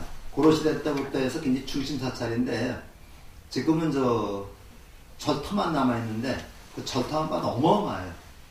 예, 출가했다. 19세부터 선거했으나 선교를 점수하여 26세 때에는 화엄정 승과에 합격된 만큼 교육 지어야 기뻤다. 그리고 다시 선에 정진하여 37세의 오메이드의 경기에 들어가 미처 세상을 크게 버리고 죽은 사람인 듯 보았는데 38세에 화련대여하고 오도성을 읊었다. 태고는 깨침 이후 46세 되는 1346년에 원나라로 향해 당시 선의 중심이었던 중국에 가서 순례하던 중 강호의 진정한 안목은 서곡에 있다는 말을 듣고 서곡 청공을 친견하고 깨침을 인가받았다. 서곡은 조계해는 마조 임재의 법을 임재유연 스님이죠. 임재정이 양기파의 선사로 5가 7종 중에 이제 양기파입니다. 태고는 임재선법의 증표를 의발을 받아들여왔다. 태고는 56세 되는 고려 공민왕 때 왕서로 추대되어 처음에는 응하지 않았으나 거듭된 청으로 원흉부를 설치하고 당시 각각의 문중으로 화합하지 못하던 부산선문의 통합을 추진하고 간양첨도를 주장했다. 태고의 이러한 뜻은 선종의 본래 하나인 구산으로 나뉘어져 화합하지 못하는 병폐를 치유하며 나아가 의천에 의해 약화된 선종을 중흥하여 백장청구의 정신을 되살리고 간화풍을 드높이려는 시도였다. 그래야 오늘날 대한불교 조계정은 태고 보호를 중흥조로 모시고 있다 해서 진을국사를 중천조 그 다음에 보호국사를 중흥조를 하고 있는데 여전히 그 종조 문제가 이제 언급이 되고 있습니다. 어제 잠깐 얘기했듯이 구산 선문을 완전히 하나로 통합한 분이 이제 그 태고 보호국사이기 때문에 조계종에서도 이제 진울보다 보호국사를 종조로 모시자는 그런 그 설이 일각에서 나오고 있고요. 태고종에서는 태고 보호국사를 종조로 모시고 있습니다. 북한산에 가면요, 태고사라는 절이 있어요. 태고사. 좀 등산에 한번 보시는데 태고사가 바로 태고 보호국사가 이렇게 수행했던 그런 그 절이고 그 태고사에서 이름을 따와서 지금 태고종이 된 거라 할 수 있습니다. 그래서 오늘 이렇게 이제 고려불교 마치고 다음 시간에 1시간 동안 조선불교부터 이제 현대불교까지 좀 하고요. 그다음 마지막 시간에는 우리 나라를 떠나 현재 그 세계적으로 불교가 어떻게 지금 번지고 있는가 이런 말씀을 하고 끝을 마치겠습니다. 오늘 강의 여기서 마치겠습니다.